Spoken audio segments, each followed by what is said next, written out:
All right. Hello and welcome. This is the latest in our UX Mastery series of live panel events. I'm Hawk and I'm joined today by Simon Pemberton. We'll be discussing the future of design education and the part that we all have to play in it. And we planned on sharing this session today with Marissa Mills, but unfortunately Marissa has been waylaid by some unexpected childcare admin. And I also need to apologise for the weather here in Auckland, New Zealand. You're quite likely to see an amazing thunder and lightning display behind me very shortly. Fingers crossed. All right, before we start, I'll just quickly apologise to those of you that tried to join us for this session a couple of weeks ago. Due to a technical difficulty, we were unable to go live at that time. So yeah, really sorry for anyone that had to reschedule, and thanks for your patience. Quick housekeeping, please keep yourselves muted and ask questions at any time via the chat sidebar. You can open the chat sidebar by clicking the chat icon at the bottom of your screen. And time permitting, we may invite you to ask your question on video. This is obviously absolutely optional. Luke will hit you up via direct message to check in as to whether you're comfortable doing that. If you're not, I can ask on your behalf. But yeah, please shoot through your questions as soon as they arise via chat. Okay, I'd love to start by formally introducing Simon, and then I'm going to throw open to Simon to set the scene and give us a little bit of context around the subject of today's session. Before we throw it open to you for questions. So let's talk about Simon. Simon has over 30 years experience in both the design and advertising industries, and his combined experience in the successful creation, development and implementation of brand identities and cultures, and his experience as the head of school at 4 leading design schools brings together a unique blend of creative and management skills within a successful educational environment. Simon is also a published author in a wide range of design magazines and recently published On the Shoulders of Giants, which is a book and video documentary featuring interviews from 13 of Australia's leading designers. Simon's joining me today as 1/3 of Industry Fish. Now, Industry Fish is the collaborative effort of 3 individuals who are passionate about people, design and learning. And their mission is to create an environment that's committed to building a culture of strong, dynamic and effective design education in Australia. So Simon, welcome. Thank you very much for joining us today. And yeah, I'd love to get a bit of an overview on your thoughts around design education and why it is that we're all responsible, what we can do. Thank you, and thank you very much for having this opportunity. I'm looking forward to the conversation and talking with the people who are joining us today. I think the main thing that I would like us all to talk about is, I'll use the word probably community more than I should, but what we can do as an industry, what we can do as a community to support design education. I think it's a truism, but I don't think it's given enough attention, and there's a lot of detail around that, because clearly students are our future. And clearly students want they want their future to be what we do. And I think underpinning some of the issues that I hope we talk about today is the fact that even starting at high school, and I think we should include high school students very definitely, not just tertiary level or post-secondary level, whichever way you like to refer to them, students at high school, because they're beginning to think about their careers, but they're being taught by people who are, I'm sure, very talented, very committed, very smart, tick all the right boxes, of course, but who may not either have the time or who may not have the experience to understand the industry, the design industries that students are thinking they might want to go into. And I think as an industry, there's a lot we can do to support those teachers, and I think there's a lot we should be doing. And this, to a lesser extent, but to some extent, the same happens at tertiary level. I've been heavily involved at tertiary level design education for a number of years now.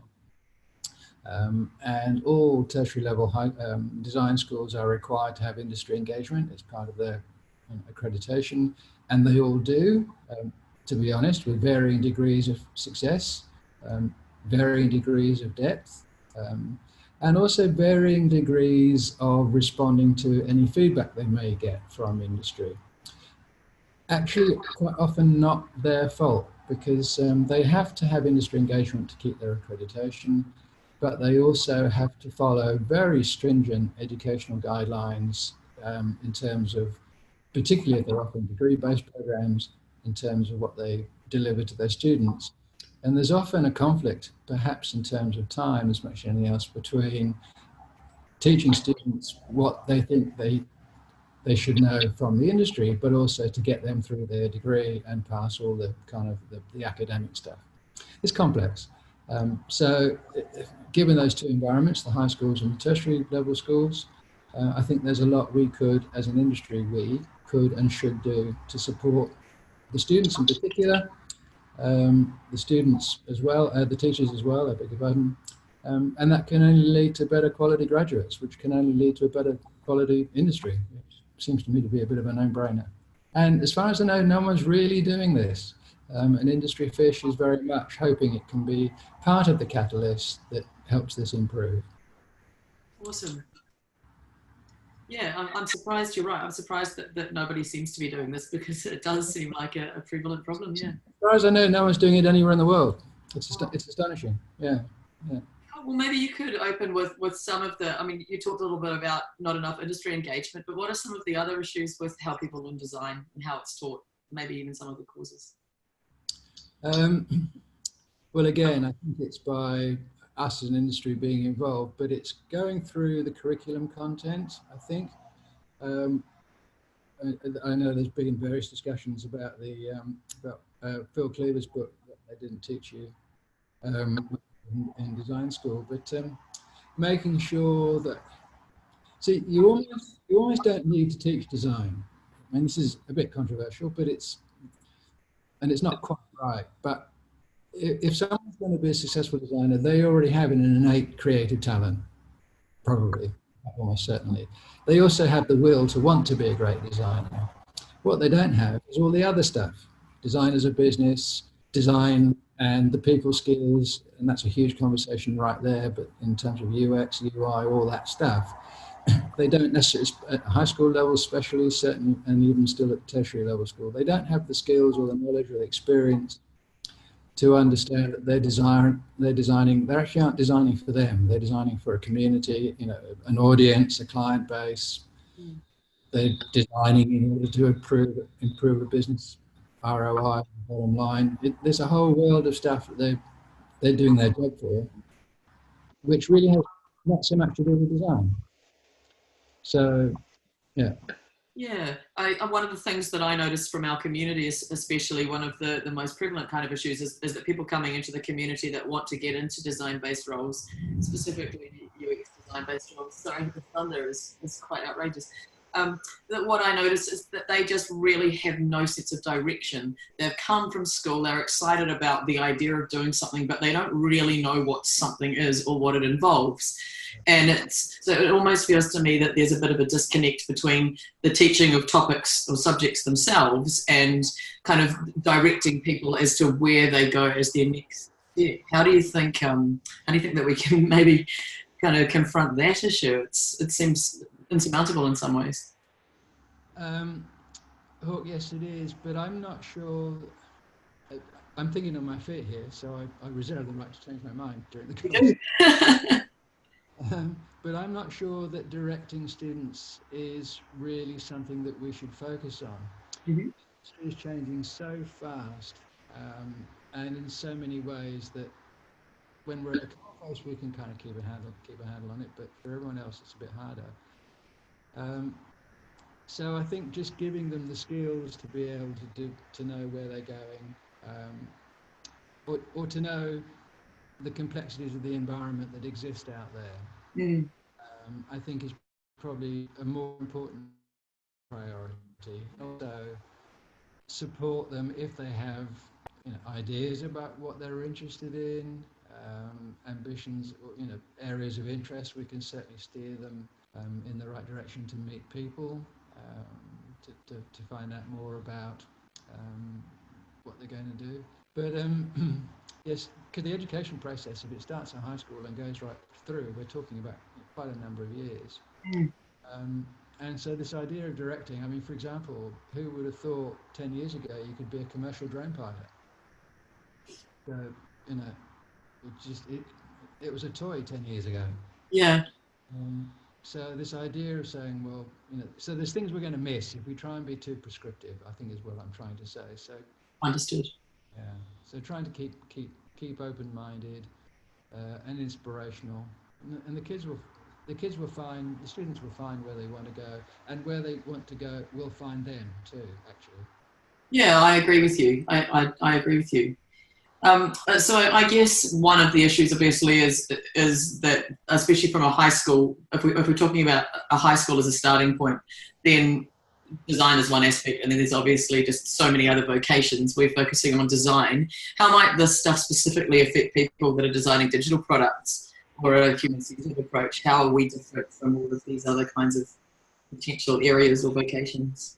Yeah, if I've understood the question properly, Hawk, I think in terms of digital products, the people listening will certainly understand this. This is all fundamental UX stuff, but so really understanding who's on the other side of the screen that your work's going to be on. It's people skills. It's being emotionally smart enough to understand how people are going to react. Of course, it's about aesthetics, but aesthetics has to be driven by consumer responses, not by pure aesthetics alone. One person's idea of cool is not necessarily somebody else's. So it's really creating an education environment that's all about helping people understand that there's a big world out there full of complicated, complex people with their own aims and desires, and how to make things work for them as best as possible, I think is, and that applies to UX as much as it does to architecture, or really any aspect of design, I would have thought. Yeah. Yeah. All right. I've got another question here. Given the state of the industry, what's the potential that we should be growing in design students? What's the best? What does a design student at the pinnacle of success look like for us? What do we want these people to be coming to us? What state do we want these people to be coming to us in? I think it's the state that we've always wanted, and that we always recognise it, don't always see it, which is clearly having some talent, and that has to be the first thing, the environment. The second thing is being really hungry to learn. Really just, all the radars are turned on, they're listening hard, they're watching hard, and there's an energy that comes with that. The top 2 or 3% of students that graduate from any course, you can just feel it in them. They just, they're itching to go. You can really feel that. And the other one, of course, is the ability to get your head down and your head down and your bum up. Just work hard when it's needed. Thankfully, it's not all the time, but you do have to do that, as you do in any commercial environment these days. But yeah, so I think those 3 qualities. Right. So sort of energy and work ethic. Yeah, and energy mixed with equal amounts of curiosity. Yeah. And be really quite open and not aggressive, but enthusiastic with that. Don't piss people off with it, but inspire them with your hunger. Cool. So we've established, obviously, that this problem does exist, hence your mission to change it. But is there a more helpful way that we could reframe the problem and the complicating issues, in an attempt to kind of try and get this message out and a little bit more widespread? I think it's by, here's this word coming again, community. I'm getting a bit self-conscious. I'm going to use it too.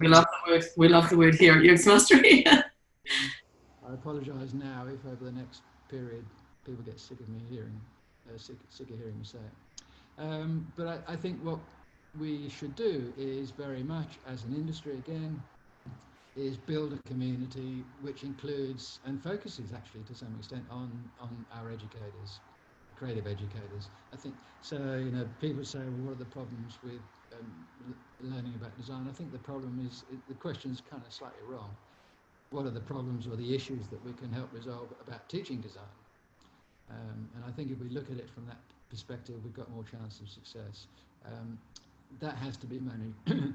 Excuse me. That has to be managed carefully, of course, because we don't want to offend or upset those that are teachers, bulk of whom do a good job and who are committed. So, we have to be circumspect and supportive about that. But the teachers I know, and I know quite a lot of them, I know that if we as an industry go to them in the right way, offering their support, they'd welcome it. They'd absolutely love it. So come to us. Brilliant. Right. And so obviously this issue starts at a high school level or at a school level. And are you seeing that it's kind of permeating through into tertiary education as well? I guess I ask because, lots of aspects, lots of tertiary education providers are very specifically providing design education. And, it's a bit of a scary thought if they're not doing that one thing very well. Is this a high school issue, or is it much, much wider than that? I think it is probably an issue at high school. Part of the problem, of course, part of the challenge that we face is for students who think at high school, who think they're interested or even know they're interested in design, is to help them understand what they think design is, or for us to understand what they think design is, so we can really support them. And I think the way to do that, and Industry Fish is certainly about to embark on exactly this journey, is to go and talk to the high school students. And you ask them questions about where are they getting their knowledge from, where are they, what sort of levels of support are they getting from parents, is mum or dad creative, someone in the family, and then add whatever the learnings are from that research to the knowledge and experience that teachers have. And I think that's my knowledge of high school teachers in the design space is more limited. In fact, probably fairly limited, to be honest. I know quite a lot, but I don't know hundreds. And many of the ones I do know have a fine arts background. Right. So they get kind of corralled into doing the creative arts, if you like.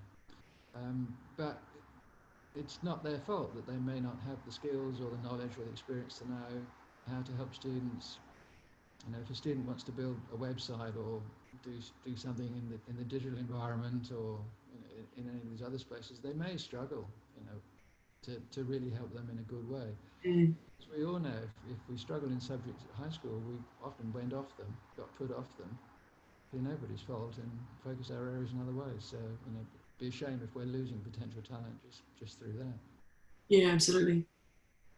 All right. So who are some people doing some good things in this space? What's being done by the various players? I've got a couple of examples noted down, but I'm interested to hear your thoughts. Well, for me, when you say people, do you mean institutions or specific people? The examples that I've got noted down here are Mike Monteiro in the States with his Design as a Job, a Dear Design student. Phil Cleaver from Pentagram, those things they don't teach you in design school. Julia Debari from our own community, I use that word, has shared a link as well to a Slack channel that's currently kind of challenging these ideas. I wondered if you had some other examples of people that are doing good things or examples that we could follow. No is the short answer. I mean, Mike Monteiro, genius, of course, really interesting, and lovely that he commits his time and energies to creating all the videos that he does and all the other stuff that he puts out, thought-provoking. A lot of it, to be honest, we probably know about and probably instinctively understand, but it's, as is often the case in these instances, good to be reminded, good to hear someone kind of articulate what we're thinking. Same with Phil Cleaver's book. I mean, that's published a few years ago. Again, just reminding us. So the reason I'm saying no, which was my short answer, is that, as we said at the beginning, none of these people, as far as I'm aware, and if there's someone listening or watching now, I'd be thrilled to learn more about it, that is actually doing stuff that's helping support the teachers. There are a lot of people talking about the issues and what's missing, what's not missing, strengths and weaknesses. But it's the doing part that I'm now interested in this idea of building a community based coming from us as an industry. Mm. And I think that's the missing part. So, and as I said, when we started, I don't actually know anybody who is doing that doing. Right, and so, and that's what you're doing at Industry Fish? That's absolutely our intention. Yes. Yeah. And we have started, albeit gently so far and slowly, but we certainly have started. And the conversations that we've had with our industry connections, I mean, completely unsurprising from our perspective, but they're all saying yes, great idea, of course, so and being very supportive. Yeah, I mean, it would be interesting to hear some of your ideas and strategies, because I imagine that there are people listening now, or people that will listen to this recording in the future that are just going, hell, I 100% agree with Simon. This is an issue, but what can we do? What can I do? What does an initiative look like? Because there'll be people, obviously, our audience is not just Australian based. I'm Australian myself, so yeah, what kinds of things can other people do? Well, I think the things that we're talking about now, I think it work out how big a chunk you're prepared to bite off, and then go for it. So, for example, if you have a local art school or a local high school, or your students are going to high school, and if you're a practicing creative, UX, graphic designer, it doesn't really matter, engage with the teachers, certainly, and just offer support and just find out what their, what keeps them awake at night. That's a cliched question, but if there's anything. But also, if they can, try and talk to the students. And the way that I've approached doing that, I mean, when I was head of school, it was easy. I would just pull my weight around and talk to the students.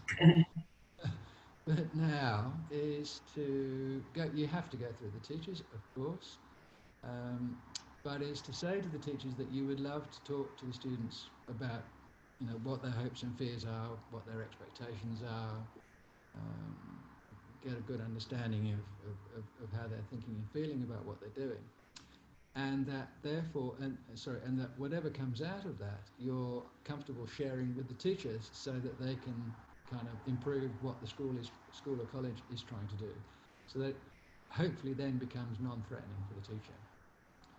Right, yeah, because that would be an important approach as well, I guess, because people would come out reasonably defensive if you went in with a strategy of how you guys are creating this issue for us. Yeah. Absolutely. So not always going to be an easy path to tread, but driving us forward is the fact that we want better graduate outcomes. So this is completely non-political, and if a teacher can, if we can talk to them enough to understand that this is absolutely apolitical, then hopefully they'll relax and become part of that same community. Yeah, right. And we, as an industry, can ask the questions of the students that the teachers frankly can't, because the students, if a teacher asks students questions, the students, as we all would, when we were students too, will want to tell the teachers to a large extent what they think the teachers want to hear. Yeah. Not what they're actually really thinking. So, we have to do it. The teachers can't possibly do it to the same degree of success or integrity or depth that we can as an industry. Yeah, cool. I've got a great question, again from Julia Tabari, who, Julia is a member of our UX Mastery community, as I also mentioned, and she has a lot of experience with the different design options that are out there, especially around online learning, and sort of we're talking after high school. And she's asking, because of the wide range of options, she helps me field these questions from our community. Because of these wide range of options, what are your thoughts on licensing designers, on some kind of regulation or some kind of licensing is the right word, really. Hi Julia, first of all. Licensing in the context of, I'm not quite sure I've understood the question. I'm assuming, Julia can correct me if I'm wrong, but I'm assuming that she's talking about creating some kind of, I guess, overarching qualification indicator. Is that right? That's correct. Just like architecture or something like that. Okay, so getting into the area of things like accreditation and stuff, Julia. Yeah, or just a licensure body, like you have for architecture, and you have to take continuing education credits to keep your license, things like that. Yeah.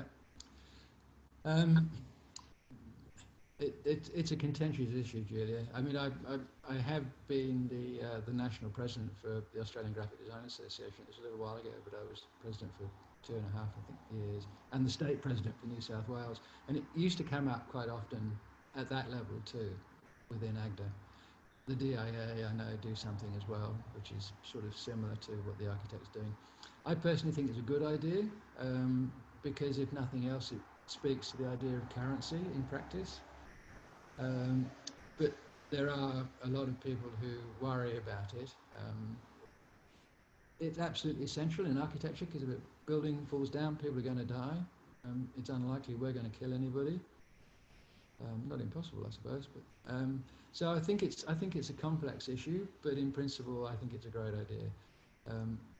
But if it were to move forward, I think education and supporting education, as you would have understood by now, because that's my agenda, must be part of it. So I don't want to use the expression of giving back, but it's that principle of being involved in where we've come from to help shape where we're going to, I think is a really important one.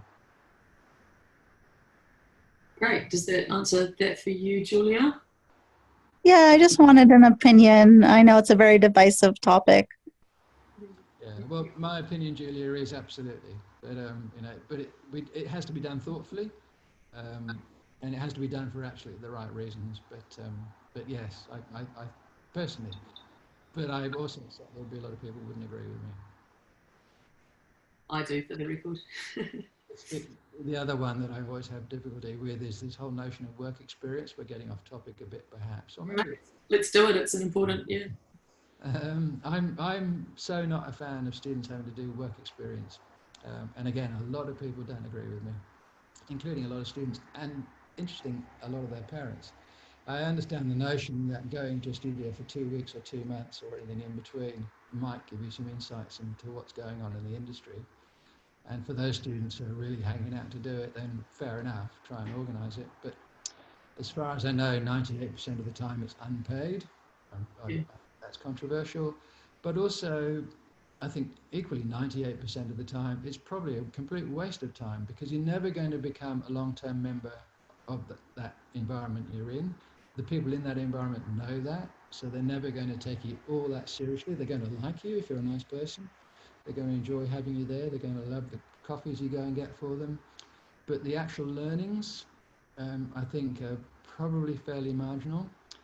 And if you do work on any projects, which hopefully a lot of the students would, these are not projects that are going to really be necessarily very helpful for you in a portfolio piece, because when you finally get a job somewhere else, these are not projects that they are going to want you to work on. So I think it comes with some very mixed blessings from a professional point of view, and a lot of downsides in terms of your time. So if you're going to spend two weeks or 2 months, I think there's an awful lot that a student can do that would be more productive, more valuable, more educational, more inspiring than just sitting in someone's studio and not getting paid for it. I'd love to hear what some of those things might be. I'm curious. Speaking to the work experience, I agree with you. Especially around the unpaid aspect.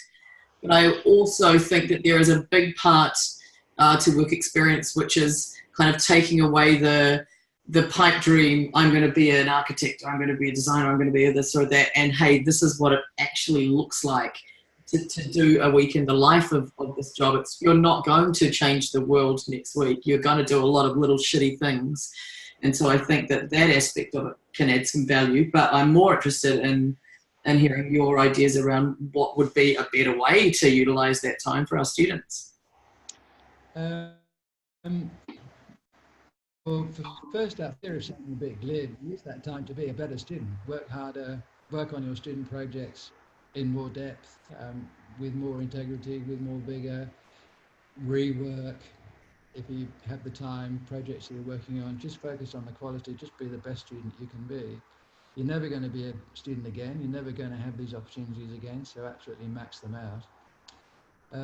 But probably more usefully in the context of what you're asking about, Hawk, is for schools to think about, and I mean high school and tertiary level schools, to think about a better way of insisting that their students, if that's what they want to do, insisting that their students have a work experience environment.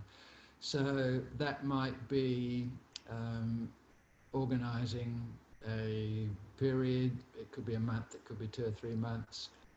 Once the students have graduated, there may be, you know, it could either be free or a small bolt-on program that students can then do on their way into the industry once they finish, so a transition period.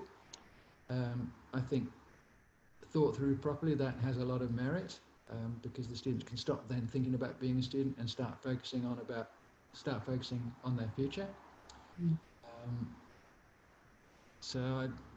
But within the learning environment, within a 2 or 3 or 4 or 5 year context in high school, I'm really not convinced it has a great deal of value.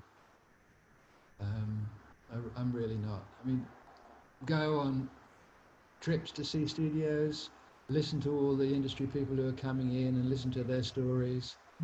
But do you need to go into an expensively fitted out open plan office and see rows of computers to really know whether you want to be a designer or not? I need some convincing. Yeah, that's fair. That's very fair. That kind of segues into another question that I've got here quite nicely, actually, and that goes back to speaking to kind of my point before about there being a very big difference between being a school kid with a perception of what a career in design looks like, and the reality. So how can we teach design graduates an understanding of the more holistic side of it, of design as a business, I guess is the best way to put it. Yeah, well, I mean, that obviously has to start within tertiary level education. It absolutely has to. A big challenge, I understand, for a lot of curriculum content writers, because they've got all this other academic stuff they just have to get over the line to keep their accreditation. And of course, in the university space, accreditation means funding. So this is politically and strategically and financially fraught, but that's what we have to do.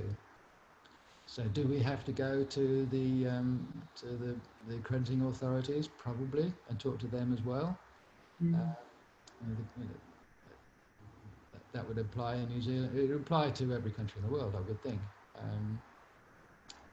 So, yeah, bringing much more focus on all the aspects of design that we have already talked about a little bit this morning, but about design being a business, absolutely being a business. You know, it's lovely that we create lovely things, or hopefully lovely things on our way through, but it's commercial enterprise, you know. And to understand what that means and the responsibilities that brings, both in terms of, you know, running a business, but in terms of what you're designing for your audience, it's imperative. And most design schools tend not to focus on that nearly enough. And I think a lot of those would argue that, you know, that's something that students will need to learn once they graduate, and that they're trying to teach students to be the best designers they can be. But that's a slightly shallow promise, because being one of the best designers means having a bit of an understanding about business, you know, the commercial pragmatics of being in a business. So, you know, the one we all know about, the student who joins a studio but then spends way too long trying to do something because they've had 12 weeks experience at university or college to do that logo. No one's ever told them they've got to do it in 2 days. Yeah. And then stand up and present it to 4 or 5 clients. You know, and they, you know, it's a shocking experience still now. Can you believe that in 2019? You know, this is old school stuff. Yeah, absolutely. So from Julia, I live in San Francisco, California, and this is a problem that's, believe me, well extends the boundaries of California, and no one will hire you without examples of real work. So coming back to that portfolio, but not a contrived portfolio, a portfolio of stuff that you've done. And for Julia, that's even university graduates. So how as an industry can we be proactive and kind of breaking that cycle of, we're not giving you a job because you've got no experience, but we're not giving you experience because we won't give you a job? How do you think that we can help to combat that? Julia, if you're still listening, thank you again, because that's such a good question. It is. Good question. Yeah, sorry, I live in a bubble. I live in the same bubble too, yeah. A big bubble. If you're asking questions of this caliber, it's fine. I'm impressed. Again, for fear of sounding like a stuck record, I think we as a community should go into certainly tertiary level in terms of portfolios, perhaps at high school level as well, and help students create opportunities to do live projects. It can't be that hard, you know, it can be projects that we worked on, and that will support the teachers as well. So again, it takes some managing, but we all have loads of work experience, loads of projects, loads of briefs that we can do, that we can help students with. And as part of that, also help students understand what type of work they want to do. I think it could be a really valuable pathway. Certainly very supportive for the teachers in theory, and in practice, I would hope, very supportive for the students. So, you know, let's us as an industry just get in there and really, really help these kids. You know, I'm sorry I'm calling them kids. That I don't want to sound patronising. Students. Nice. Yeah, I've personally got no problem with being called a kid, but I'm sure you so no, that's really helpful. Yeah, and that's the same kind of advice that we try and get people from UX Mastery as well, and that's that go in and offer to do some pro bono work. Go in and talk to your local school or your local museum, or hand off that project that you don't have time to do yourselves to a student that's got some time to run with it. And there are so many opportunities out there to do the work. And I often hear pushback from people that don't want to go and approach organisations. But you kind of got to, because that's also a big part of being an employee. You're going to have to start learning to do that kind of stuff at some point. It's not all about designing. So yeah, I encourage everybody to do what they can to find real world examples. And actually a fairly easy or an easier way to start with that too, Julia, and to you, Hawk, is charities. Yeah. They love creative, you know, and they haven't got the budgets to pay, you know, big budgets to pay for creative. So any support you can get from them, and they often will support it. And it's often a very pleasant experience. I've done this a few times with students for charities and not-for-profits, because the people who run these are fairly illiterate in terms of design, probably, just because that's not their background. So they usually learn from the process, and as a result really enjoy the process, which is really uplifting for the students too. You know, a classic that's coming to mind, I've done a few, was for the Tram Museum here in Sydney, and these lovely old codgers trams, so men, unfortunately, there was not very many women I met, but that's the way it is. They were just, the fact that students would even want to spend some time thinking about doing some design work for the Tram Museum, kind of, you know, their faces lit up, they thought it was amazing. And then when they saw the standard of work, they just, you know, these men became boys again. It was fantastic to see. And how lovely a response is that for the students, to know that you can have that kind of effect on people. Great. Yeah, absolutely. Yeah, it's lovely. Right, I've got a question from Rick. I might have to put my own spin on this. I'm just trying to... work experience can indeed be problematic, which we've already discussed, obviously. And he's saying it's probably better for schools to teach UX design, which is kind of, I guess, to a degree what you were saying. But that he's saying the problem is what do we learn? Do we learn art? Do we learn programming? Do we learn business? How do we encapsulate that into a valuable topic that does take a student to somewhere valuable as a next step? I hope that's what you're asking, Rick. Yeah, no, it's a good question. So thank you, Rick, as well. And I think the answer I want to give is probably not going to be that useful. I think it's going to be a bit of a pipe dream. But in a perfect world, what I would like to see us doing is going to ask the students,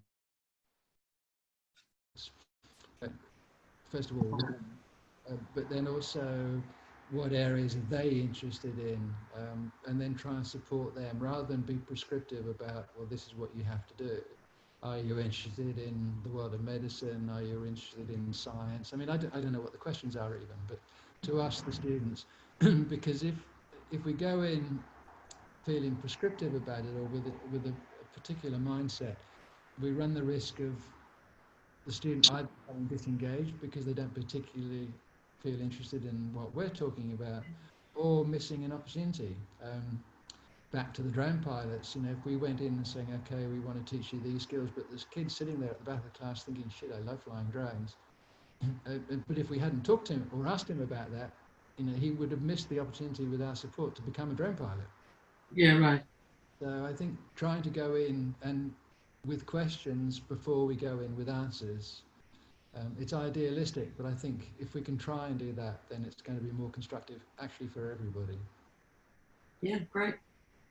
I guess along the same lines from Rick, well, we know that lots of courses focus on tools or on processes, and is that a helpful approach in your opinion? How do we know which course, which process, which tool, which set of tools, which approach is the right one for us? Yeah. Again, it's the right question to be asking. UX is not my background. I know a little bit about it, but it's not my core skill. But I think my answer would be, irrespective of that, not to worry so much about what softwares or what technical skills to teach. We have to do some of that. Students have to learn some of that. But it's the more, the higher levels of thinking, perhaps, rather than the pragmatic skills. So creative thinking, design thinking, lateral thinking, different ways of approaching how you can solve particular communications or design issues. And again, with UX almost in particular, really work hard on the whole customer experience, you know, the CX thing, but do it from a customer's perspective, so from the other side of the screen, not from your side of the screen. You know, if you can learn a particular software, you know, those of the planet that learned Quark Express 100 years ago, and I'm sure now are really good in InDesign. So, you know, it's not really the technical skills you need, it's all the other stuff. Agreed. You have to function in the studio, I understand that. So you do need technical skills, but I don't think it needs to be a priority. And those things are reasonably easy to learn reasonably quickly as well, whereas some of the overarching strategies and frameworks take a lot more time and a different focus.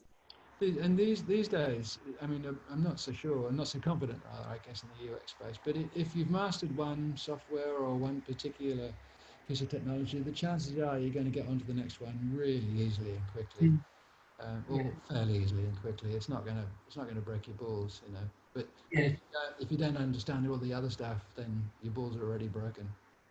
Yeah, agreed. It's not a good space to be in, I'm sure. So what we tend to see in our community is a lot of people asking questions about boot camps. You know, which boot camp is best for me? They've come out of high school, or they've come out of a kind of tangentially related degree, and they've decided they want to get into a design role. And so they're kind of sideswiped by these massively expensive boot camps, which pretend to be all things to all people. Do you have any thoughts about that as the kind of middle ground between high school and industry? Is that the right approach? I know it's a difficult question, but yeah, that's the one that I'm probably confronted with the most at the moment. Of course. And making the question even more muddier, if you like. I'm not sure if that's quite the right expression, but some boot camps are really good, some are rubbish. And then making it even more complex is some people go to one boot camp and love it, and others will go to the same one and get absolutely nothing from it and will say they hated it. So, wow, you know, in theory, it's a great idea. Of course it is. I think the secret to having any success is have a look at the outcomes that the bootcamp is offering, but really have a look at them. You know, even talk to some graduates if you can, and be selfish about what you want out of it, and make sure as best you're able that where you're going to end up after your bootcamp, whether it's 2 weeks or 12 weeks or however long it might be, that you're going to be, you will have moved forward in a way that you're happy with, and that represents value for money, because a lot of this is money. They do, yeah. It is difficult though, because I know of some quite clearly where I've spoken to people and they've said one of the best things I ever did, but someone in the same class said, don't do it, they're rubbish.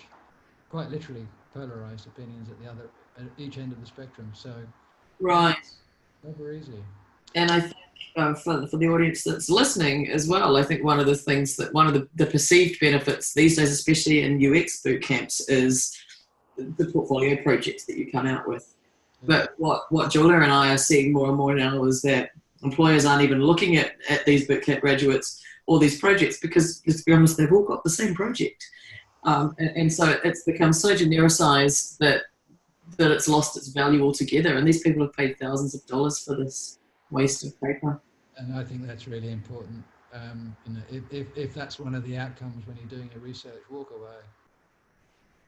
Saving money, I would suggest. Yeah, yeah. You know, it's that sort of thing was happening at tertiary level schools, and actually still is too. How many of us have been to student exhibitions from art schools, and we've seen where they all had to design a book cover or they all had to design a poster? You know, it's just heartbreaking stuff. Yeah, yeah, agreed. So, someone went through, they'll never get back. You know.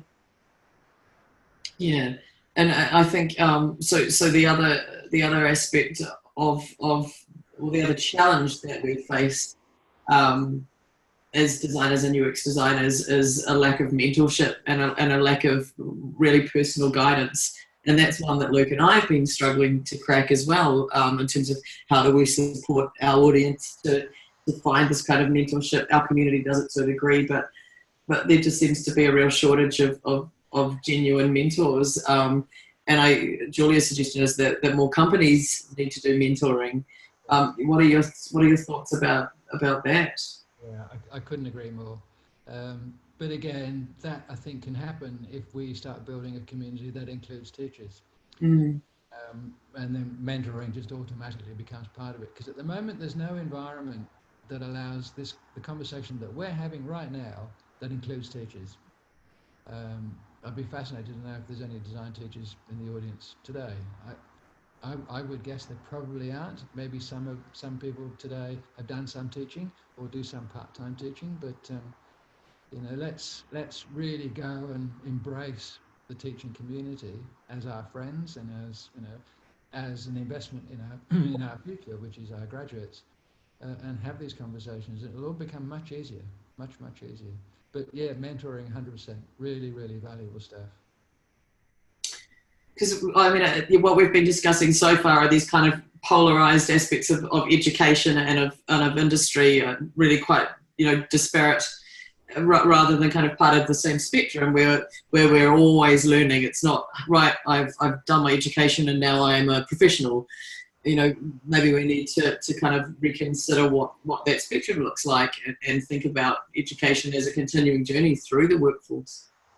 Exactly. I mean, as you were making that point too, Hawk, I don't know where this came from, but I was just thinking, if you think of the sports industry, you know, the coaches and the managers, the teachers, are there all the way through. They are part of that community, and they are as much part of the community with the fans as well. I mean, they get it. Yeah. We so don't. We kind of compartmentalize. You know, you're in a box at high school, you're in another box at tertiary level, and then you're in the industry box. It's crazy. Absolutely crazy. Let's get rid of those barriers. Yeah, agreed. And so as an industry, what can we do to make hiring managers more open to who they hire? Kind of going back to that, I'm not going to look at bootcamp graduates because they wanted the same projects, or I'm not going to look at people that haven't done this or haven't done that or haven't got experience. What do you think we can do to kind of blow that apart a little bit and soften those boundaries or those barriers to entry? Hard one. I think probably not very much, Hawk. I think we have to assume this is a long game, and the end game is worth it. So let's go and invest our energies now, starting, in my opinion, at high school level, and start building up this community so that, you know, if we started right now, in theory, in 3 or 4 years' time, you know, as these graduates will start coming through, this would be much less of an issue. I think right now, however, I'm tap dancing here a bit, so forgive me, but we could certainly make sure we start conversations within our existing communities. UX Mastery can talk about it more, AGDA can talk about it more, the DIA can talk about it more, Julia, the people in the States can talk about this more and get the conversation going. But actions always speak louder than words. So let's get in there. Let's start, gathering these people up and bringing them in, and making them feel like we're joining their community too. It's not just, we mustn't be hierarchical or patronising about this. We want to be as much a part of the teaching community as we want them to be part of us. Nice. Again, Julia, gosh, you're full of all the good questions, Julia. What Simon, Julia asked, is Julia going to ask us? Oh, you want me to say it instead of just you read it? You're really good at articulating what I say. I can do it if you want. Yeah, you're better at it than I am. You just want to laugh at my accent.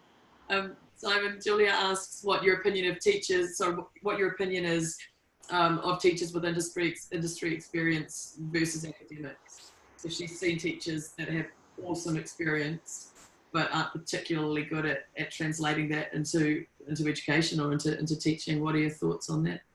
Yeah, dead right. I also have seen lots of seriously lovely people who are very talented creatives, scarily bad in the classroom. Not their fault. You can either relate to the students or you can't.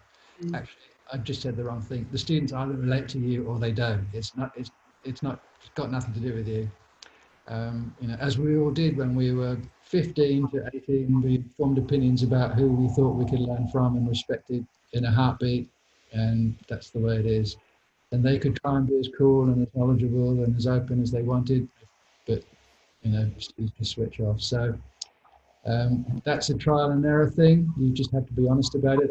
I've had to let lots of teachers go who come to me, designers who said I'd love to do teaching. And it's really tough. Many of them are friends of ours and friends of mine, but you just say, I'm sorry, but it's as talented and as lovely as you are, it's kind of not working. You're not a teacher, yeah. Really, really tough. It's really hard. And academics, trained teachers, generally probably pretty good because they know how to teach, but they're the people that need our help because then we can help them with the industry stuff.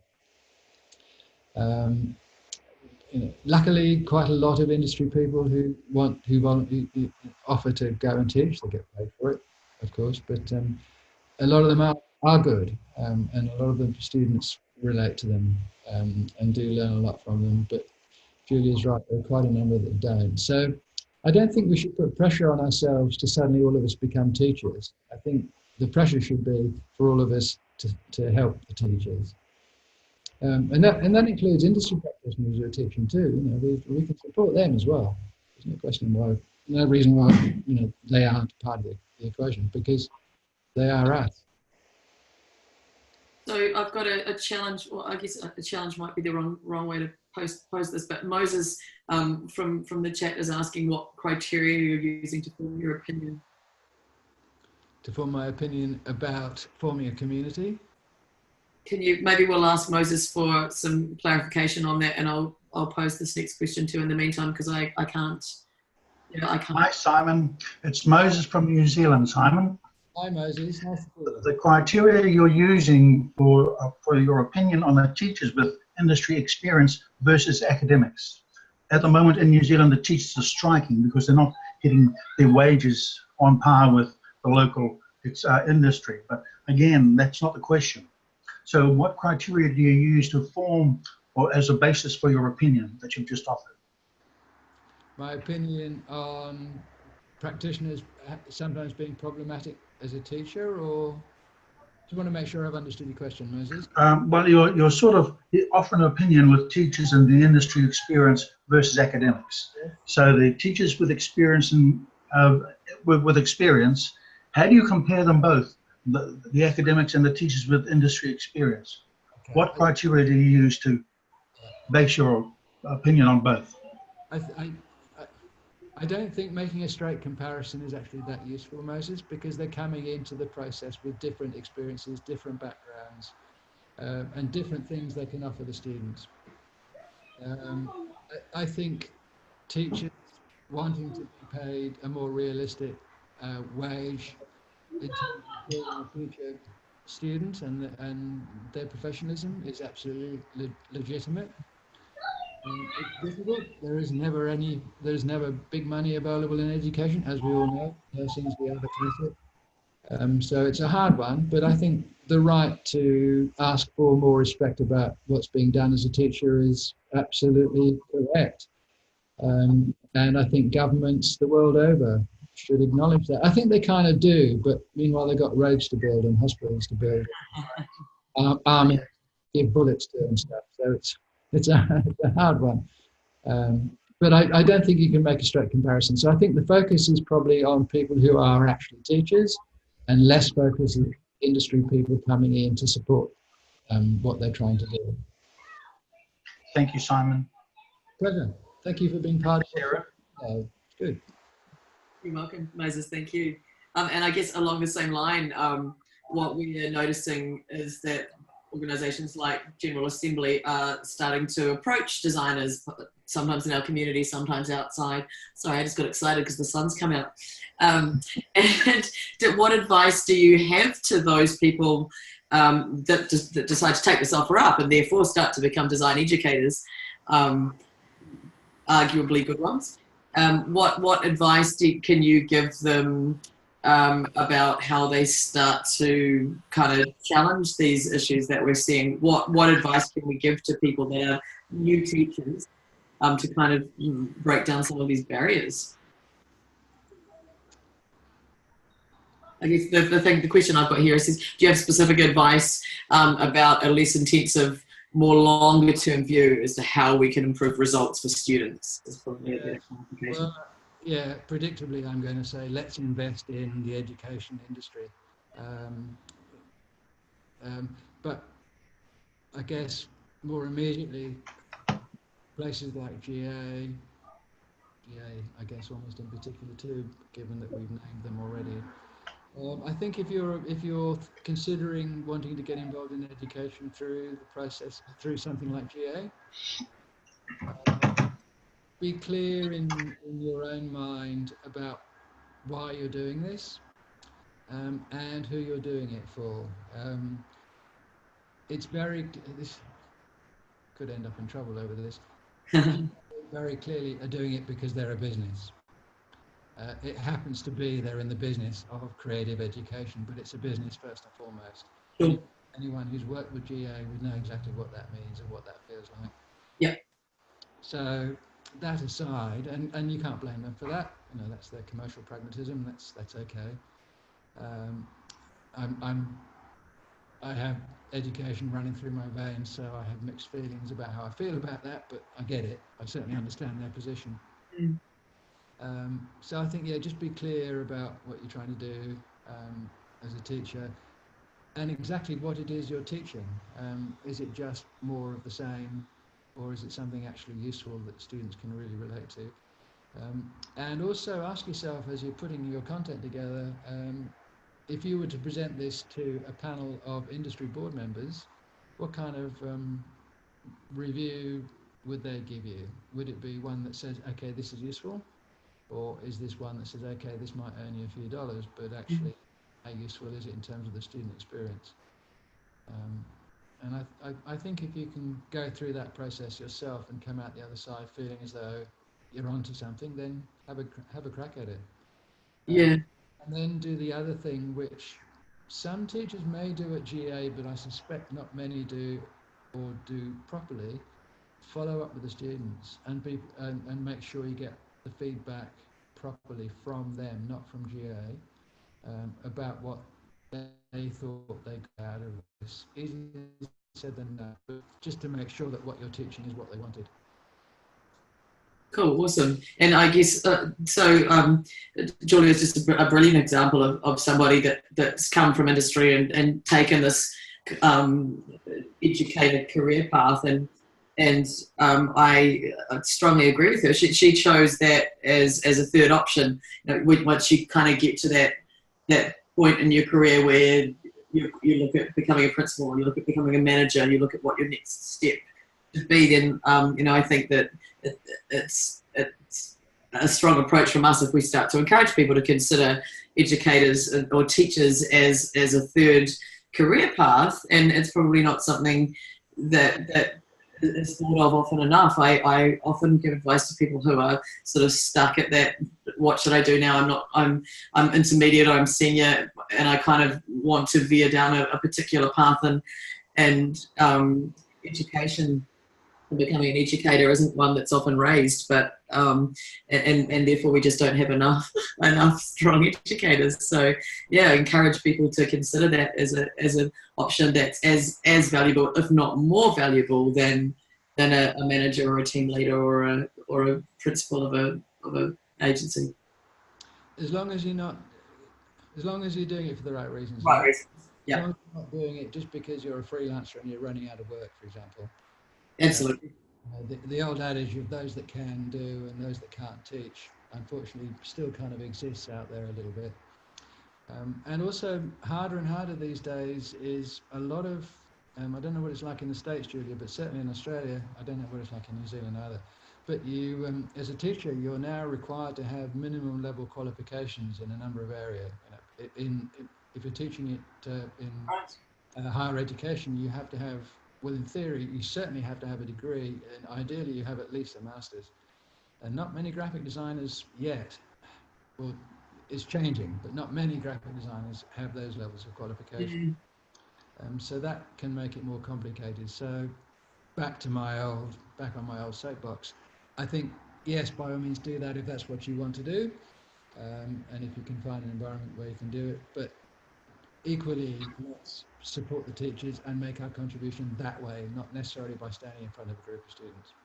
Yep, solid advice. Right, we've reached the top of the hour, so I guess I will ask you, what key takeaway you want to leave people with. I'm allowed to use the word community. You are. Yes, you are. Actually, it's a nice challenge. I'll try not to. I think keep this conversation going. Keep thinking about what we can all do in our industries to support education. And talking is always good. Just keep the conversations. Talk to teachers, talk to students, talk to parents of students. So the more we learn now, the better equipped we'll be as we do start moving into getting engaged more with students. So I think anything and everything we can do to start off, step one, learn from the students. What do they actually want? Rather than us telling them what we think they want to know, what do they want to know? Start there. Easier said than done. I've said that a few times, but I think that would be really useful. And based on the level of interest we've had today and the amazing questions we've had, we're onto something here as an industry. I think we're kind of waking up to this. This could be really, really fun and certainly really valuable. Yeah. And not a difficult way for us to build our industry's future. It's not going to be hugely time consuming. It's talking and working with stuff we already know about. We're talking and working with a bunch of students who want to join us, so they already love us or they're interested in us. What's to lose? This can only be a good experience for everybody. Agreed. Awesome. Well, hey, thank you so much for your time today, Simon. I've really enjoyed the conversation.